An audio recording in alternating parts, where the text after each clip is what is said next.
Hello and welcome back to another tier list. This time around is gonna be the mid-season 2 tier list. And Gohan and Vegeta have been released. Gohan has been out for like 1 week, I think, or 2. And yeah, we're gonna see how the meta have shifted or if it stayed the same. We'll start off with the characters that are... we'll start off with the DPS characters. So, let's start off. The best DPS character right now is, in my opinion, this guy.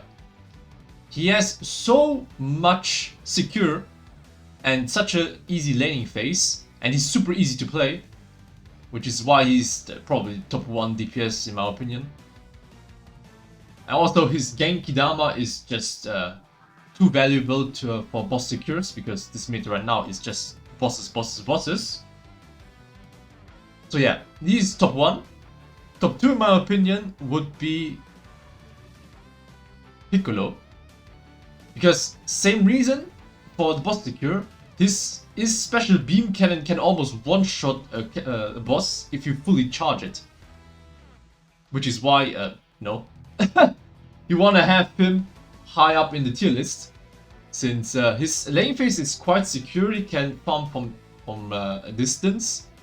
And if you can protect him, he'll just burst down the enemy on the lane as long as you hit your skill shot, right? He also is a bit skill dependent on whether you hit your shots or not. The third DPS would be... I'd say these are the Z tier characters. Now for the S tier characters, probably Daima. Yeah, same reason as last season. He has a really good laning phase. His damage is still good, even though he got slightly nerfed. And he technically has the boss secure, but you don't want to use the boss secure, or you don't want to use his ult for the boss most of the time. You want to use it to kill the, your opponents, so they can't even get to the boss. And yeah, overall, really solid pick. Also a bit tricky to play, but if you watched Ape's or Ape TTE his guide, you should be able to manage how to play him. Yeah, and next up would be Gamas. People would argue Gamas are actually better than Daima. I'd say that they might have a better laning phase because they're so tanky and have so many dashes. But boss-wise, you can only use their boss to cancel Piccolo's or Goku's ult most of the time. And if you don't hit that, then they're quite useless on boss fights, which is why I'm putting him behind Daima.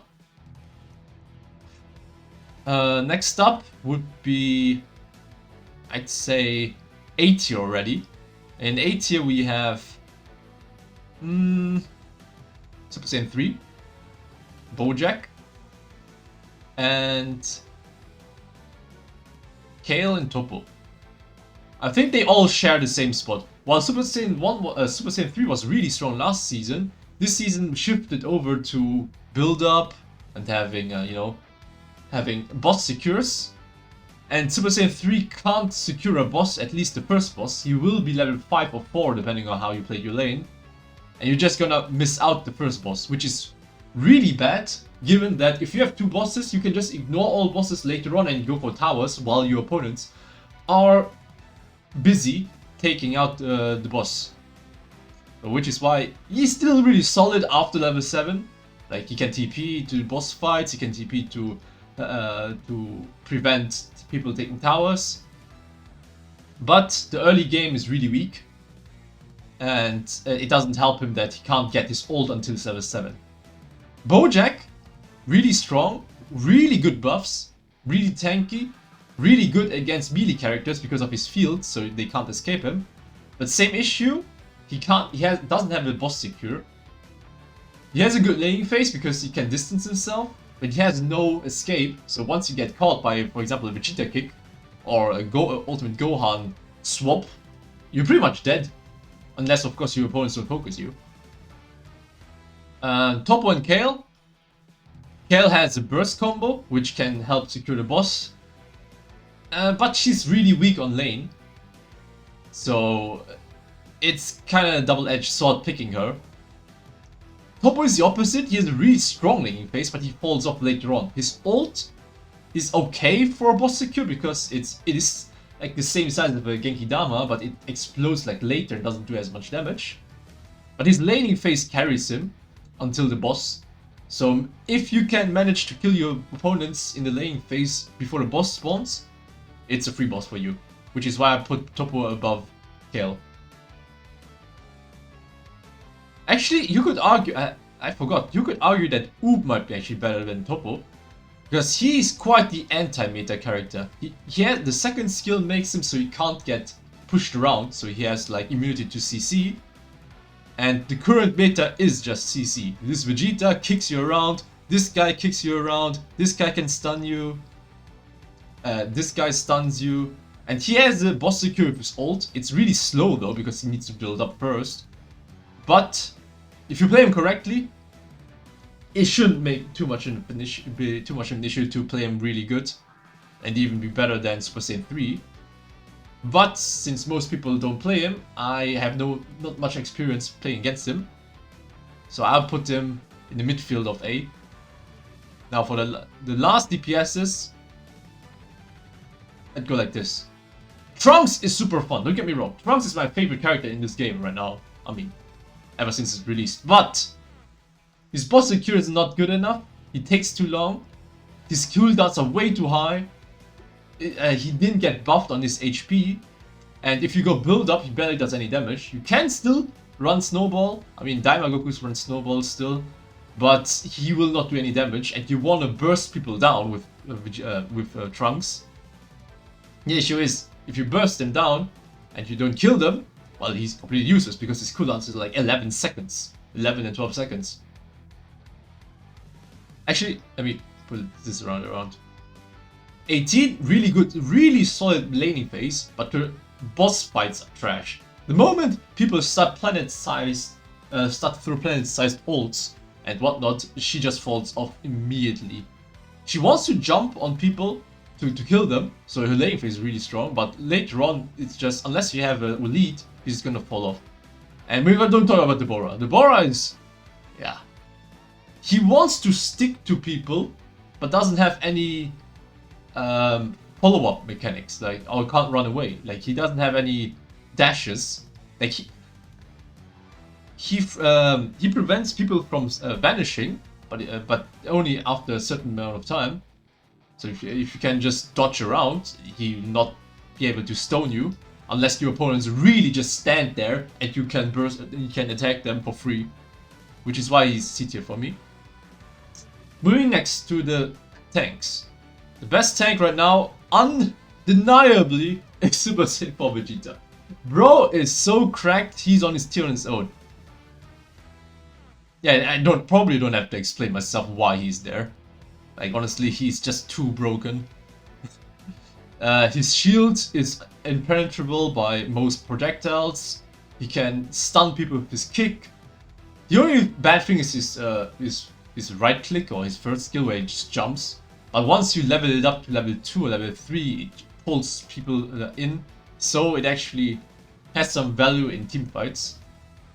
His ult is trash though. I mean, his ult is not trash, but it's situational. You want to use his ult to push people out of the boss fights, for example. So they don't do any damage anymore if they're not on the platform. Next up, Caulifla. Caulifla kinda like an anti-tank or anti-meta tank, because if you can taunt this guy or even this guy, like if you can taunt the DPS, they won't be able to focus the boss, right? They're taunted on her. So if you throw a Genki, he's gonna be thrown to her. If you throw a special beam cannon, it's gonna thrown to her. She's the anti-meta. She's just not as good as Vegeta. But if she gets a slight buff next season, or even after next week, maybe she'll move up. Who knows? I mean, if Brawl is released next week, we might see a shift in the meta. Next up is Cooler. I think Cooler is moving down to A tier because he gotten hit by nerfs. Actually, he's on the verge between S and A tier. I'm not sure where to put him. So I'll probably put him here though, because you barely see him anymore. And yeah, he kind of prevents Vegeta. Like, he can counter Vegeta with with his force field, but most of the time, most Vegeta just wait this out. So you have to actually have the reaction time to stop his kick, or you're just getting kicked into a wall. And yeah, next up would be probably Zamasu and Vegeta sharing a tier. Zamasu, really strong early game. If you can get ahead, he's really tanky. Same with Vegeta. I mean, he's just a really tanky unit. The only difference is that Zamasu brings some utility to the team with his slows. This guy only has his... I mean, this guy's super selfish. He doesn't do anything besides try to kill your opponent, which is barely possible in this meta anymore. I actually put Cell also here, and Baby here, because Cell's early game is absolute dog water. Like, you cannot play Cell in this meta unless you have like Super Start and Revive and whatnot, because he will die to a Vegeta kick. Like, if Vegeta kicks him, chances are really high he just dies. But his late game and his ult are really good. Like, if he ults the boss, like, he has potential. People call him the potential man because he has potential to flip a boss. His ult prevents all outgoing beam attacks to do damage. So if you manage to be in the middle of the boss and ult, your opponents won't do any damage to the boss and your team can secure it. The issue is that to get to that point, to be able to be on the point and ult. So this is why I put him to B tier and then Baby in C tier, because Baby is a tank but goes into you, so you don't have a tank anymore. Which is so backwards thinking if you think about it. You want to have a tank in your team to peel your DPSs. That's at least like these guys can do it to some extent. Like, he can stab someone away. He can use his explosive wave to push someone away. This guy can give someone a back hug.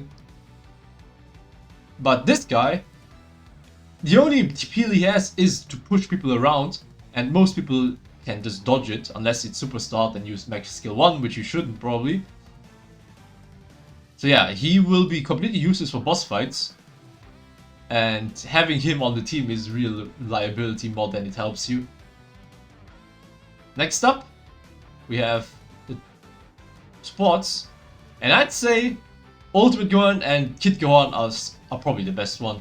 Like, with the release of Ultimate Gohan, the top lane just became a ping pong match. Like, if you face another Ultimate Gohan player playing Ultimate Gohan, you'll understand what I mean. You just push people around and something happens. Like, most Ultimate Gohan players don't even know what they're doing. They just push people around and hope for the best. Someone gets stunned, someone gets thrown into the tower, someone gets stunned at the right moment so your DPS can kill them.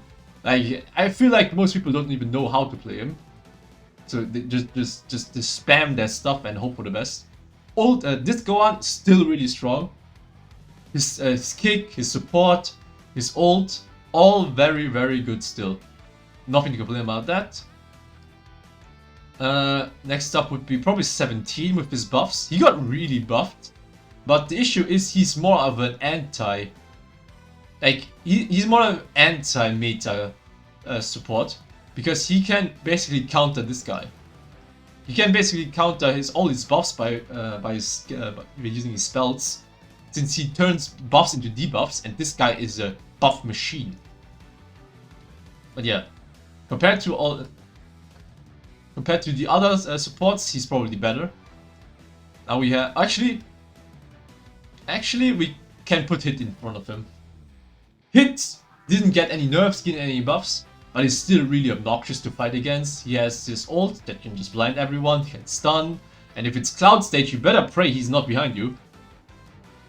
So yeah, these would be my top support picks. Then we have Krillin, Boo, and then Frieza probably here. Like, because it might be it might be a boss meta, but Frieza, unless Frieza is not, contested, he will not be able to participate in the boss fight, because most people will just focus their minions down, and you basically don't have a character on your team anymore. Boo is alright. You can go even with him on lane, but that's pretty much it. He's not that useful in boss fights because, you know, he doesn't do any damage. The only thing he can do is go to these guys and ult them and pray for the best, because this guy needs to stand on the same position. This guy has to charge up his Spirit Bomb. These guys don't do anything on the bosses, but you can technically ult them. It's just really hard because they dash around. He stands on the point, so you can just ult him. Krillin, really just an overall okay support. He doesn't do particularly anything much good, but if you play against inexperienced players, lay some bombs down, he will most likely just kill someone because someone runs into the bomb. And yeah, I think that's pretty much it for my tier list. Tell me what you think about it. Until then, take care everyone, stay safe, peace.